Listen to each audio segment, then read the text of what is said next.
La catalanoparlant avui en dia és una qüestió ben complicada. De cada vegada ho és més, és gairebé impossible. No importa que ara jo t'expliqui les dificultats que tenim en el dia a dia, les persones que tenim com a llengua pròpia el català en qualsevol de les seves variants, per viure en normalitat en català, en el carrer, en el comerç, en l'administració pública, per tot, perquè la influència del castellà, tu ho saps de sobre, és fortíssima. I doncs no mos basta això que mos han de pegar un parell de tirs en el peu, mos han de fer sarakiri, i l'administració pública, que hauria de vetllar per la defensa del català, ho posa més i més difícil. Mem, com vols que hi hagi cohesió dels països catalans si passen coses com aquesta? Mira, això és una Marta Saura, que és menorquina, que se va treure el batxillerat a Balears, a Menorca.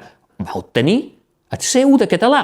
Ha estudiat un grau de mestre d'educació infantil a l'UB, a la Universitat de Barcelona. I li diuen a la Universitat de Barcelona que després de tot això el seu C1 a Catalunya no val, que si el vol haurà de fer un examen. Però, entrebocat el cap.